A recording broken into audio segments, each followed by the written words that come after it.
好，刚刚提到了就是俄乌战争，其实这件事情也跟俄乌战争是有关系的啊。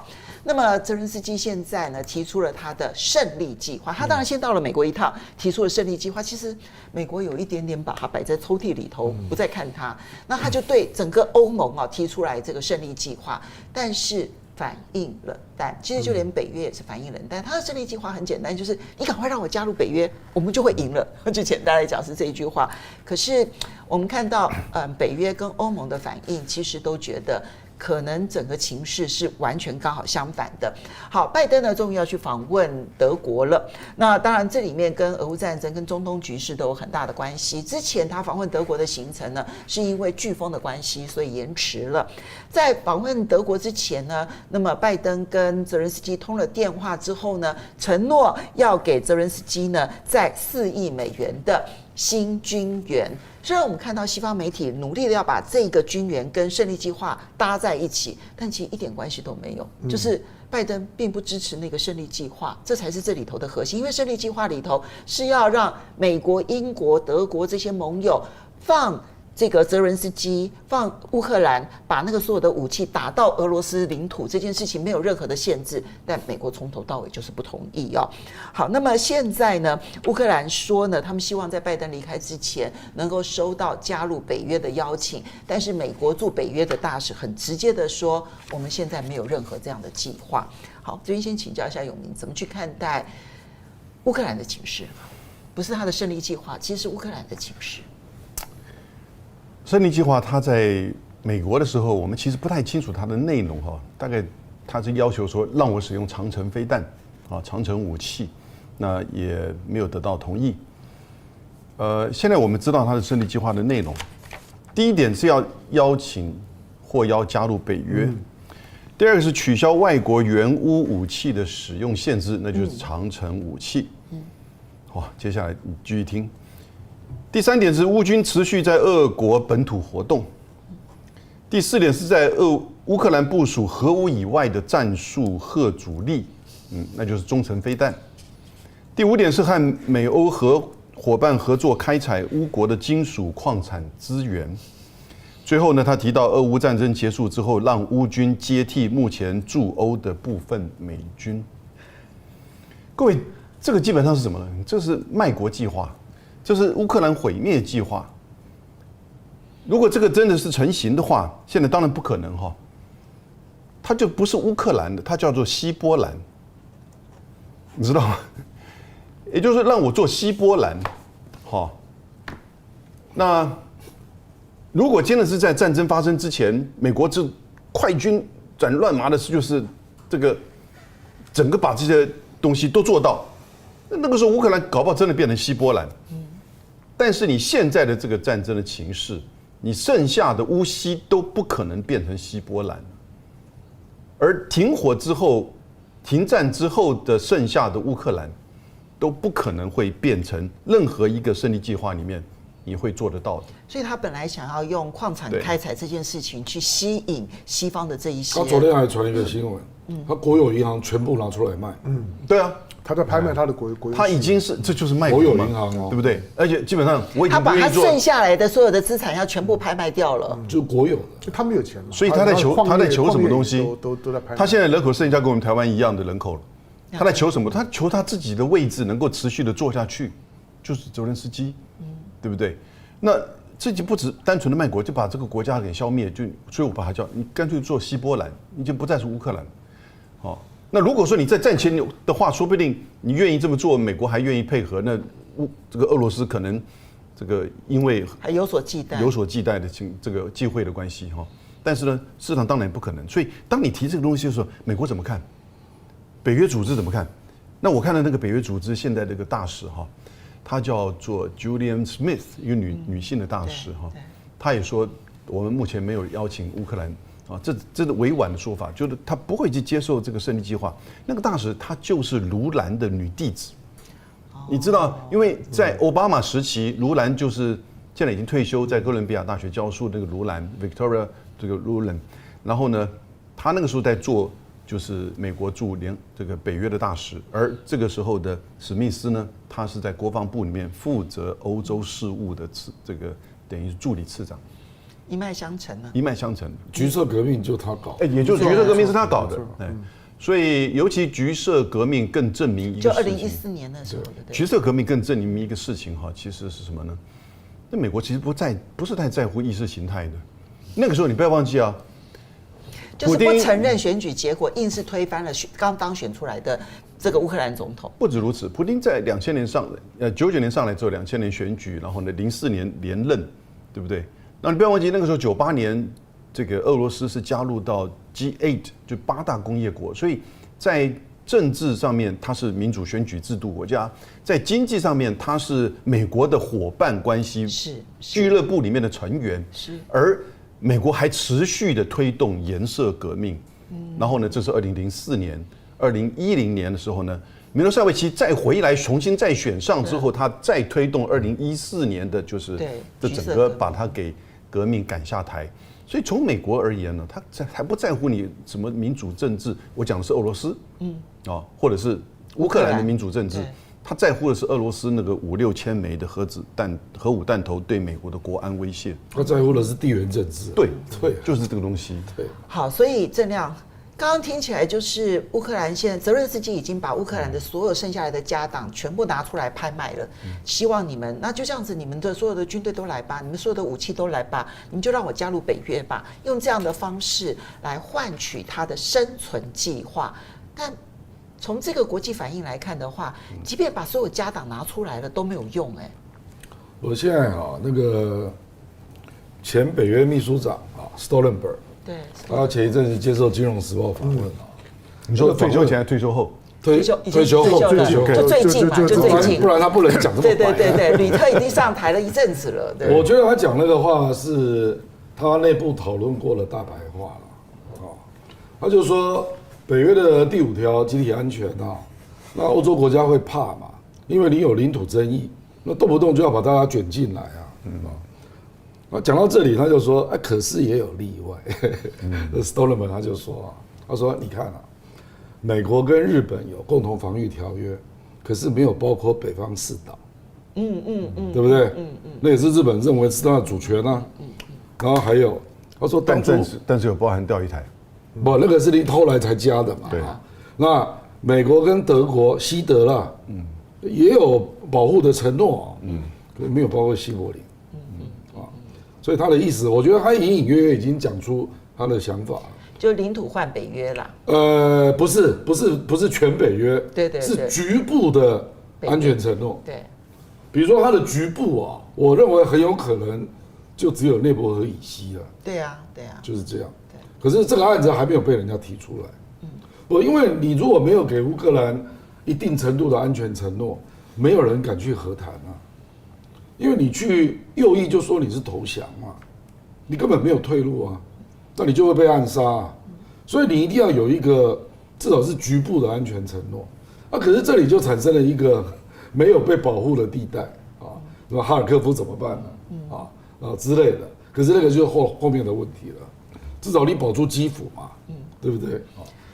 那现在还有另外一个路子在进行我跟你讲，那个乌克兰的终局逐渐浮现那各种力量都在动我刚刚讲这个是指北约要怎么去适应乌克兰这个特殊的状况那另外一个是目前有一大堆犹太人移民到 Lvov， 就乌西乌西的最大的城市利沃夫本来就有很多犹太人，那事实上本来是波兰的城市我认为他们正在跟乌克兰谈一个意义的点子说你们要把土地卖给外国人，那我们愿意进来帮你解决财务问题。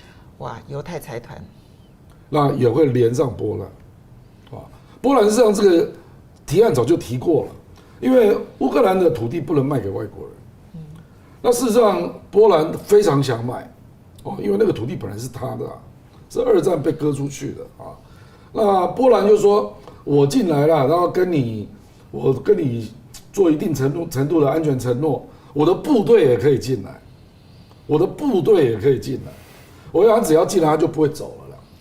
这多么像列强瓜分然后波兰它虽然也不是一个很富有的国家，可是它的人均大概是15000美元啊，乌克兰只有3000左右。对，现在。所以他的财团要进来买地啊是没有问题的，就真的变成西波兰了。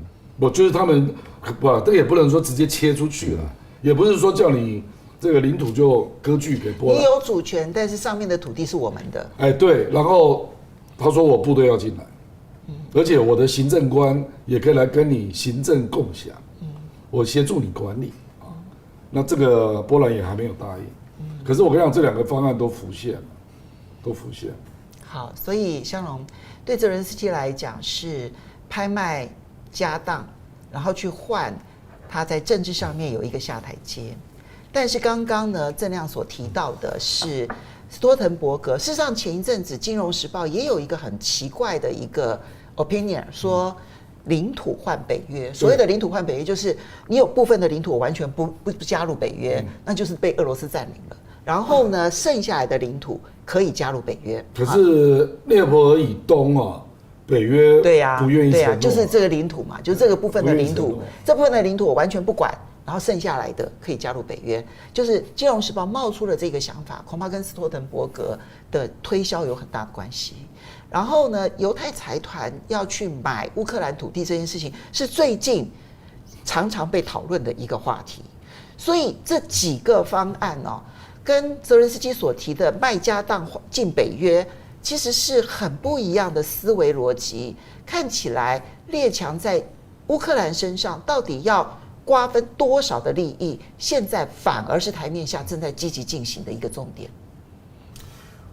乌克兰实质上面正在一个瓦解的过程，那个瓦解不管是基于军事行动的，或者在政治思考上面的，那个政治思考，我觉得大家看得出来，就是当乌克兰打不下去了之后呢，原来支撑他的这些的周围利益共生的这些的国家，对他的思考的方向就改变，就想想看怎么去瓜分这国家。这国家瓦解的过程当中，我一定要分到一杯羹。那现在俄罗斯跟乌克兰的战争，其实就是配合美国选举的节奏嘛。美国的选举，大家就看，如果川普当选，那不用普丁说出手，川普会收拾啊。那因此大家就在等，就是在煎熬个两个多礼拜吧，反正2个多礼拜之后就知道了。但是周围的许多的这些朋友圈的思考都改变，现在有几个变数了，一个就是说，就是之前有媒体提到，就是说习近平和泽伦斯基是有可能见面。这是乌克兰的媒体这边放的话，就因为这个消息来源呢，就是说昙花一现。对，那个时候我也在想说，那在什么时候？那有可能呢，就是接下去的 G20 的时候，就是 G20 会不会邀乌克兰去？那如果邀乌克兰邀泽伦斯基去，有没有这可能？那到底要中国做些什么？那时候已经选完了。对，那时候就已经选完。这个是另外的一个层面。第二个就是说，因为泽伦斯基乌克兰本来想要开第2次的和平峰会嘛，敲锣打鼓的，可是这个和平峰会基本上都被拒绝了。那连上一次的主办国瑞士也没兴趣，瑞士不但没兴趣，瑞士甚至于呢还发了新闻稿说他觉得中国跟巴西的方案很好，但是呢，泽伦斯基把中国跟巴西凑满。对。那但是要开和平峰会的瑞士说那个方案是很好，所以对于泽伦斯基来讲，他现在其实找不到什么澳元可以让他呢在国际上面，他现在很孤单，就是他到哪里其实媒体也不太关心了，所以就没有那个声量，也没有那个国际的能见度。大家就觉得今天乌克兰已经是一个闷烧锅，连有关乌克兰战场当中的讨论呢，其实温度都大幅的降低，大家不感兴趣。那种的疲劳感，跟对于呢你到底生或者是死，基本上都知道大局不会改变，那就是看最后的结果如何。所以大家对乌克兰失去兴趣、失去耐心这件事情，对乌克兰的伤害呢是非常大的。那当然关键的原因是因为他没有办法再得到西方更多的承诺，英国告诉他说，风暴之影呢不可以打俄罗斯。美国说呢，所有呢你对我所提出来的要求，选完再说，选完看情况吧。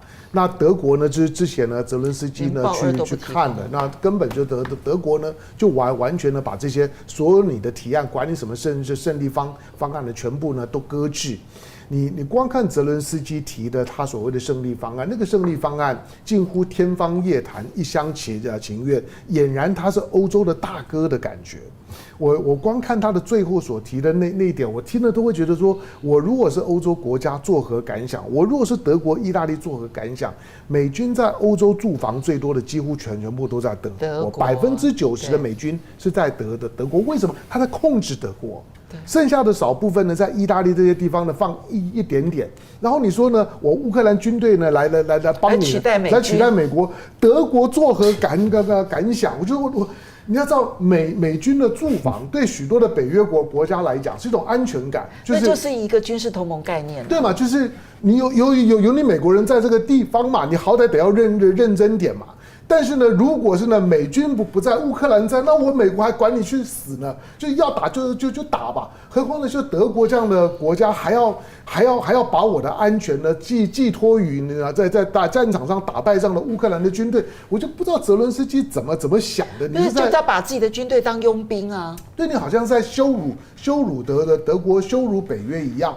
好吧，那因为大家知道北约的运作呢是美国驻军在德国，德国再去驻军到其他的地方，美军是不会呢直接美军会进波兰，但是美军不会到波罗的海三角国去。可是波罗的海三角国的安全是我德国来，所以它是转包的方式，再怎么转包也包不到你乌克兰身上啊。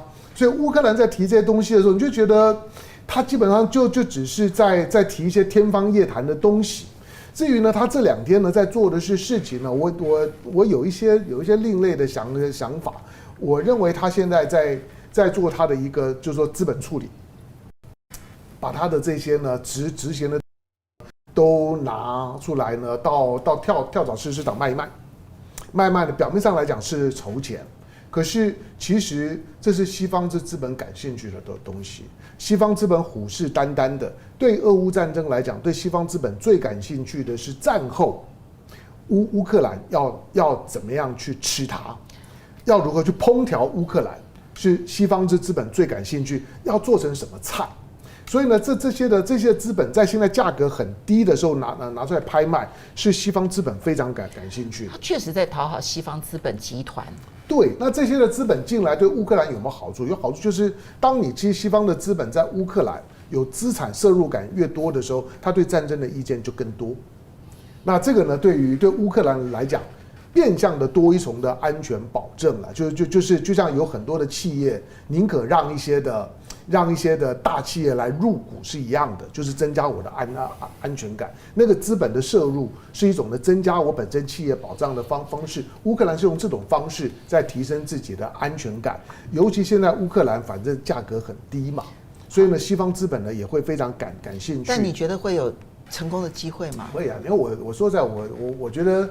以色列如果说对于乌克兰的土地感，其实这有什么奇怪的？泽伦斯基爸爸妈妈不就住在以色列吗？那贝莱德应该很有兴趣。对啊，他爸爸妈妈就可以是一个非常好的土地掮客啊。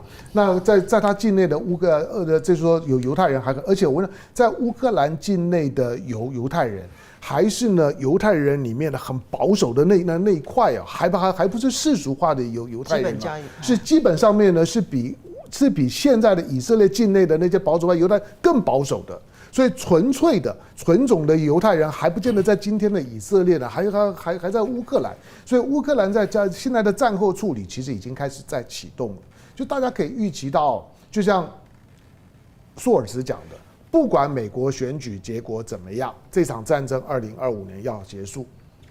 舒尔茨，因为2026年为什么要结束？因为2026年9月，舒尔茨是不是还是德国总理都不知道了。对，因为明年9月是德国国会大选，他自己要选举啊，所以他在选举之前呢，就赶快把这东西要收场。所以现在俄乌战争当中要如何收场，感觉上面呢，现在俄罗斯慢慢在凌迟，可是呢，主动权也不在乌克兰身上。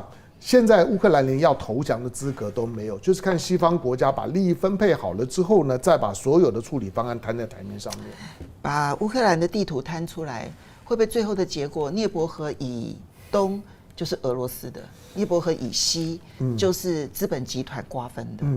这个情况可能性是大概就是这个味道吧，因为自然边界了。对，自然边界。好。Yahoo!